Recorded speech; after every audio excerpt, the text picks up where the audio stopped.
Yo les postos, bienvenue dans cette nouvelle vidéo à 48 heures du match contre le Red Bull Leipzig où ça risque d'être très compliqué. Le PSG enchaîne les mauvaises nouvelles. On l'a vu la semaine dernière, entre la fête de Neymar qui s'enfile 2 bouteilles de vin, Herrera qui finit au bois de Boulogne, Icardi et sa femme qui enchaînent un petit peu les histoires à dormir debout. Qu'est-ce qu'on a d'autre? Marco Verratti qui sort 4 jours en boîte de nuit avant le match contre Marseille et qui se blesse 3 jours après. Et ben les mauvaises nouvelles s'enclenchent les postos.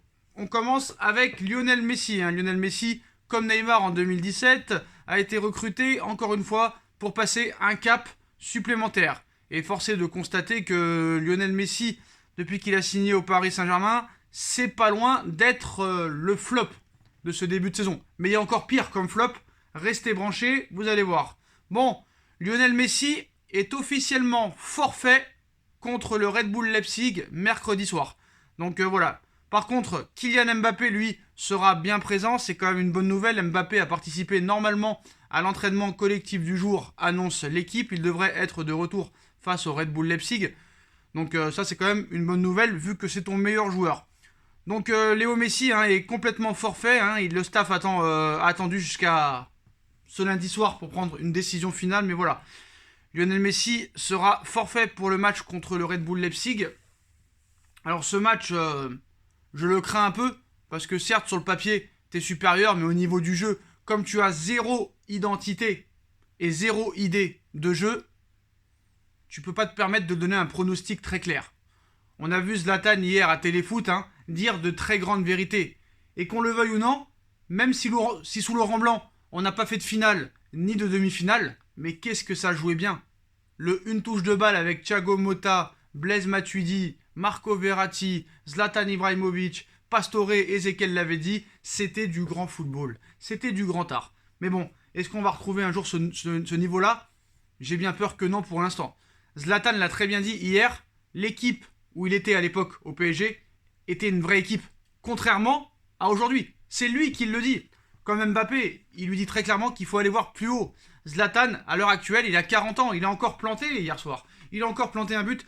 Et Zlatan a encore dit beaucoup de vérités. Mais c'est vrai que il a dit quelque chose que pas beaucoup de gens osent dire, à part peut-être moi et quelques-uns. C'est qu'à l'heure actuelle, le PSG ne montre strictement rien. Et le PSG n'est pas une équipe. En ce moment, le PSG, c'est Navas, Marquinhos, Mbappé. Ça s'arrête là. Alors, on a pu voir aussi que Léo Messi a parlé hier dans Sport. C'est un petit peu une habitude maintenant que les joueurs, entre guillemets, chient sur le club. Entre guillemets, Messi nous explique hier à Sport que voilà, il est venu très clairement pour l'argent. Bon, faut pas être surpris. 90% des joueurs du Paris Saint-Germain viennent pour l'argent. J'espère quand même que Messi restera un minimum professionnel. Messi n'était jamais blessé au Barça, il arrive, il est blessé. Neymar n'était jamais blessé au Barça, il arrive, il est blessé. C'est souvent comme ça. C'est comme les coachs. Les joueurs, c'est comme les coachs. Avant, ils étaient en très bonne forme physique, ils arrivent au PSG, ils ressemblent plus à rien. C'est comme les coachs, avant ils étaient bons, ils viennent au PSG, ils ressemblent plus à rien, et ils partent, ils redeviennent bons. Comme par magie. Il y a beaucoup à dire, mais bon voilà, très clairement, l'interview de Léo Messi hier... c'est une ligue plus physique où les matchs sont souvent disputés avec beaucoup de jeux d'un côté à l'autre, où il y a des joueurs forts et rapides. Sur le plan physique, ça change beaucoup. Qu'est-ce qu'il a pu dire d'autre? C'est un grand changement que je n'avais pas imaginé, comme je l'avais dit à l'époque. Heureusement que je suis installé, les enfants sont déjà scolarisés, nous sommes plus ou moins installés dans la routine du quotidien, nous sommes contents. Si je gagne le ballon d'or, ça serait extraordinaire pour ce que ça signifierait. Le 7ème, ce serait fou. Sinon, j'ai déjà atteint un de mes grands objectifs, la Copa América. Je suis très heureux de ce qui s'est passé et maintenant, tout ce qui doit arriver arrivera. Les mauvais moments étaient au début, quand tout était soudain, venir ici, passer 1 mois et demi à l'hôtel, et ce n'est pas facile de le faire avec les garçons qui avaient déjà commencé l'école. Nous étions en centre-ville et cela rendait la circulation insupportable. Il nous fallait 1 heure pour aller à l'école et 1 heure pour l'entraînement. Les enfants n'en pouvaient plus d'être à l'hôtel. C'était difficile. En même temps, nous avons essayé de profiter de l'expérience de la ville, de tout connaître un peu jusqu'à ce que nous arrivons à la maison. Cela a tout amélioré. Sur le plan sportif, ça ne semble jamais commencer car j'ai des matchs avec l'Argentine tous les mois. Tu viens t'installer, tu dois déjà repartir, cela rend les choses plus difficiles. mais petit à petit, je m'habitue à la dynamique du club. Même si je suis là depuis 2 mois, je n'ai pas encore joué beaucoup de rencontres. Je suis encore en train de m'habituer aux choses.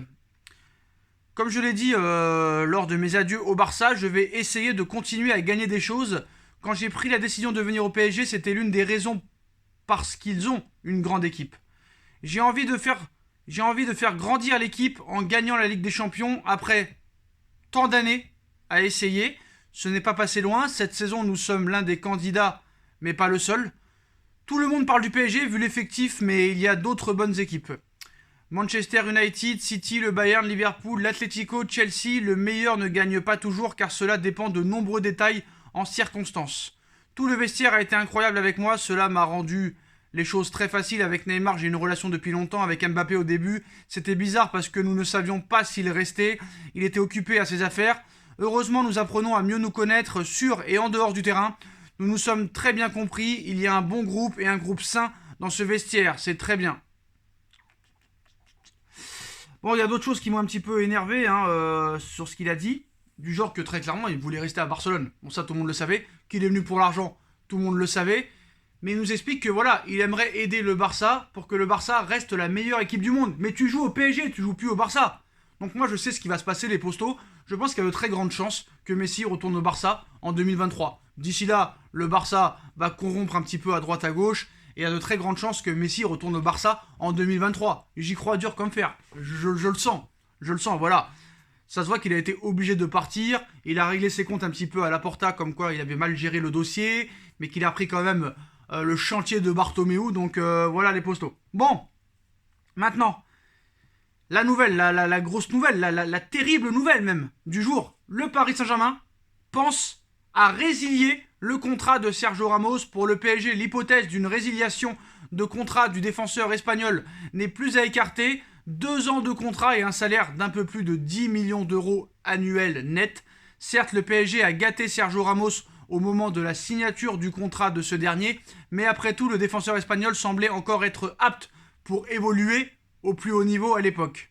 Seulement la réalité a vite pris le dessus et le joueur, miné par les pépins physiques, n'a même pas pu encore débuter la moindre seconde avec le Paris Saint-Germain. Une situation qui agace beaucoup de supporters, d'autant plus que la communication du club parisien à ce sujet reste assez floue et catastrophique. Leonardo a beau avoir taclé la presse espagnole après le match contre Lille, qu'il accuse de diffuser de fausses informations sur Sergio Ramos pour déstabiliser et forcé de constater que pour l'instant, le temps donne raison aux médias espagnols, qui préviennent depuis un moment sur l'état physique du joueur, de l'ancien joueur du Real Madrid. Alors peut-être un licenciement à venir pour Sergio Ramos, et voilà que le Parisien dévoile une énorme bombe. Selon le média, l'option de résilier le contrat de Sergio Ramos est devenue très envisageable. Ce n'est évidemment pas l'option priorisée par Leonardo et ses hommes pour l'instant, et elle n'est pas forcément d'actualité au moment où ces lignes, on va dire, sont écrites. Mais les décideurs parisiens sont conscients qu'il est bien possible qu'ils se soient trompés en recrutant l'expérimenté Sergio Ramos. Si la situation ne s'arrange pas dans un futur proche ou moins proche, une décision drastique comme une résiliation de contrat pourrait donc bel et bien être approuvée et mise à exécution par la direction parisienne. Tout est donc entre les mains ou entre les jambes, plutôt, de Sergio Ramos. Une décision forte qui aurait aussi un coût, forcément, un gros coût. Ce qui m'énerve, c'est qu'il est possible que dans 2-3 mois, tu résilies son contrat, il signe dans un autre club, et comme par magie, il redevienne à un niveau acceptable. Mais moi, ceux que j'accuse en premier, c'est les médecins du Paris Saint-Germain. Parce que là, on nous explique qu'apparemment, ils avaient prévenu à la visite médicale que ça allait être compliqué pour Ramos. Mais c'est pas eux qui avaient dit après la visite médicale que Sergio Ramos était impressionnant et que eux-mêmes avaient été impressionnés par les tests physiques de Sergio Ramos. Donc on nous ment, on nous prend pour des cons. Maintenant ce club, ça devient vraiment de l'incompétence. Voilà, de l'incompétence là. On va peut-être tomber de très haut les postos dans les mois qui viennent. Dans les mois qui viennent, on risque de tomber très très haut si on ne trouve pas une réelle identité de jeu, une réelle gestion, une réelle stratégie. On va au-delà de très grandes déconvenues. Ça va finir très mal. Ça va finir très mal cette histoire. Alors pour l'instant, t'es premier de Ligue 1, très bien. T'es premier en Ligue des Champions, très bien. J'attends de voir le match mercredi quand même contre Leipzig. J'attends de voir le match contre City. Après City, ils ont perdu ce week-end. C'est pas un monstre de guerre. Mais bon, si tu tombes en 8ème contre un Liverpool, ou contre un Chelsea, ou peut-être même contre un Bayern de Munich, ça risque d'être très problématique. La seule qualité qu'a le PSG aujourd'hui, c'est qu'ils sont imprévisibles. Ils n'ont pas de ligne directrice au niveau du jeu, ils n'ont pas d'identité. Et c'est vrai que quand tu rencontres le PSG, tu ne sais pas comment les jouer. Très clairement. Parce qu'ils n'ont aucune identité de jeu. Donc c'est très dur à étudier. Zlatan l'a très bien dit hier, pour l'instant tu n'es pas une équipe. Malgré que l'équipe sur le papier soit très forte. Maintenant je ne sais pas ce que va devenir le PSG. Pour l'instant, au niveau des résultats, ça marche. Les résultats du PSG pour l'instant sont incontestables. Contrairement au jeu qu'il est. Il est très contestable.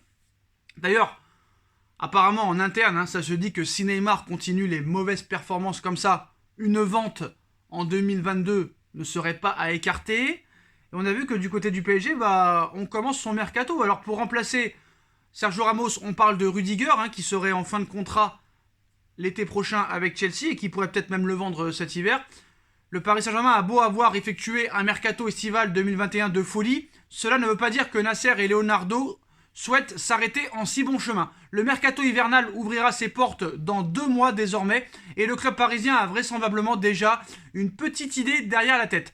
Selon les informations de Ojogo, le PSG a en effet coché le nom de Joao Palhinha, 26 ans, qui est sur les tablettes du PSG. Le média portugais précise toutefois que la piste menant à l'international portugais pourrait être activée en cas de départ de son compatriote Danilo Pereira. Sous contrat jusqu'en juin 2025, Joao Palhinha possède une clause libératoire fixée à 60 millions d'euros. Abola explique de son côté que le Portugais pourrait prolonger d'une année son contrat supplémentaire. Rien n'est encore fait donc, mais voilà, peut-être que ça pourrait bouger au niveau du mercato d'hiver pour le Paris Saint-Germain. Qui aurait pu le croire il y a encore quelques semaines? Parce que si Ramos est encore absent, il va falloir un défenseur central parce que Kerrer n'a pas le niveau. Ramos n'est pas apte et Kimpembe est mort qu'il n'en peut plus entre l'équipe de France et tous les matchs du Paris Saint-Germain. Faut pas oublier qu'il y a la CAN et que Gueye, Hakimi et Diallo ne seront pas là. Si t'enchaînes les blessés, ça va être compliqué. La saison va être... Je pense que la deuxième partie de saison va être compliquée. La CAN va nous faire mal. Et que Mbappé qui partira gratuitement, puis d'autres joueurs qui partiront gratuitement, ça risque d'être très problématique.